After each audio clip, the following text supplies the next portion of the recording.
The World Cup commences in just 3 short days, and there are some major storylines at play in this one. But before we get into it, remember to please check out our predictions in the top right corner if you haven't seen them already. While this will be a number of all-time greats' final chance at a World Cup title, including Neymar, Benzema, Bale, Modric, and Lewandowski, all of the focus will be on Ronaldo and Messi as the 2 potential greatest soccer players of all time. Ronaldo is 37 years old, led Portugal to the Euro 2016 title. However, in his previous 4 World Cup stints, Portugal has never made it past the semi-final round. Ronaldo has also had a rocky turn of events at the club level with Manchester United recently, openly criticizing the club, as their play has been very inconsistent in the past few months. Likewise, Messi is 35 years old and has nearly 700 goals with around every notable accolade at the club level, even winning 7 Ballon d'Ors. Messi with Argentina have had some agonizing defeats, none more than their 2014 World Cup final loss in extra time to Germany.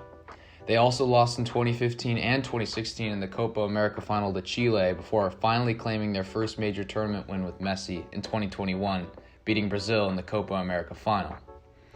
Messi comes into the World Cup in immaculate form at the club level this season with 11 goals and 14 assists for PSG. Winning this World Cup would cement Messi or Ronaldo's status in the GOAT debate, among the names of Pelé and Maradona, but it will be very tough considering that neither have scored a goal in the knockout stage of the World Cup. Comment down below if you think Ronaldo and Portugal or Messi and Argentina have the better shot at World Cup glory this time around. Second, will France succumb to the champions' curse? Did you know that the last 5 World Cup winners have not reached the semi-final round in the next World Cup? In fact, if you exclude Brazil's quarterfinal run as reigning champs in 2006, the other 4 previous champions did not even make it out of the group stage at the next World Cup. Germany in 2018 were the latest squad to suffer from the cup curse as they suffered embarrassing defeats to Mexico and South Korea en route to finishing last in their group. While France does have a very talented team in the 2022 World Cup and a seemingly very easy group, competing with the likes of Denmark, Australia, and Tunisia, there is cause for concern. N'Golo Kante and Paul Pogba were instrumental for their 2018 run and are both out for the whole tournament this time. Furthermore, France is not in their greatest form, winning only 1 of their last 6 games, all of which were Nations League matches. In these fixtures, France lost 2 outright matches to Denmark, who are in their group in this World Cup. They also had fluky results in the 2020 Euros, including draws against Hungary and Portugal in the group stage before bowing out in penalties to Switzerland in the round of 16. While it would be very bold to pick France to be eliminated in the group stage, there are historical trends in recent results which indicate that it may very well happen. Next, we get into the story around Qatar as the host nation. Now, Qatar has no prior history in the World Cup, never actually qualifying for the event. Many question the manner in which Qatar acquired the bid to host the 2022 World Cup, as U.S. prosecutors accused 3 former senior FIFA officials of receiving bribes for voting in favor of Qatar. FIFA has been proven to be a corrupt institution, so it is very likely that there was some foul play in how they decided on Qatar as the 2022 World Cup host. Additionally, Qatar did not have the requisite infrastructure needed to host the World Cup, so they embarked on a grand quest to build the necessary stadiums back in 2014. In doing this, they hired thousands of migrant workers, many of which from India, where they are paid very low wages and have very poor living conditions, with some comparing the system to modern-day slavery, as a lot of the migrant workers have been refused the right to leave Qatar.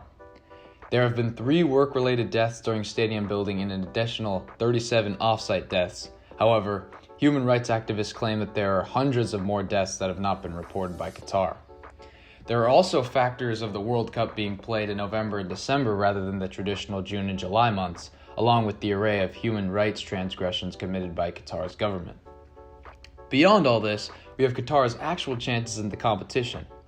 They are candidly speaking not a very talented squad, but they come into this World Cup on a 4-match winning streak, with all of those coming against Central American teams. They have perhaps the easiest group in Group A, with matches against Ecuador, Netherlands, and Senegal. Qatar advancing to the round of 16 or perhaps even further may prove to be the shocker of the tournament.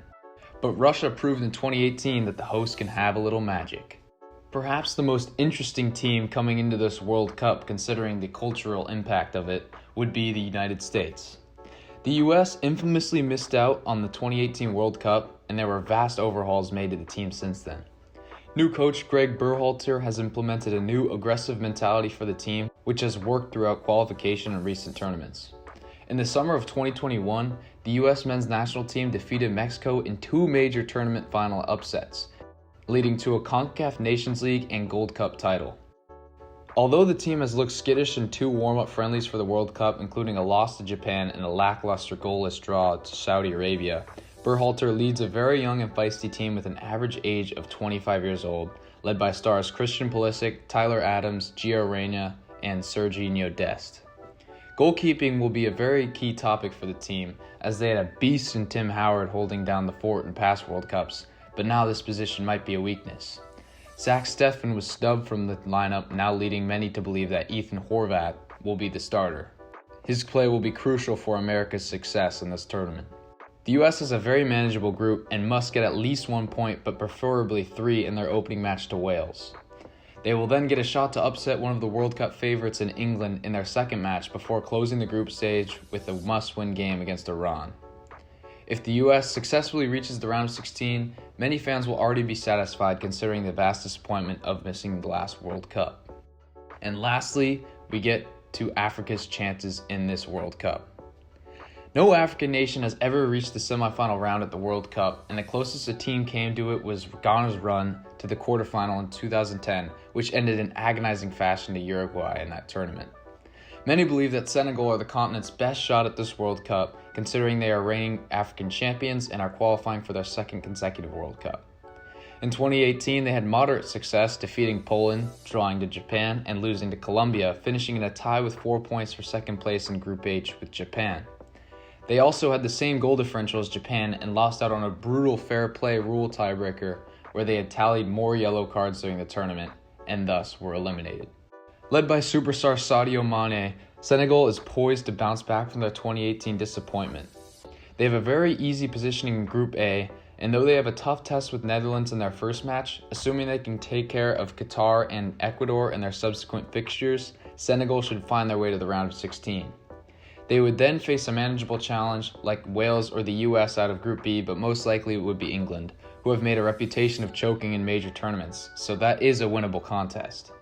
It is worth mentioning that Africa has 4 other teams in the World Cup, including Tunisia, Ghana, Cameroon, and Morocco. However, none of these teams are favored to make it out of the group stage. However, there are always upsets in the group stage, so perhaps one or more of these teams will advance to the knockout round.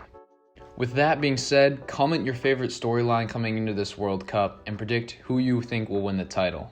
As always, be sure to like and subscribe, and I will see you all in the next one.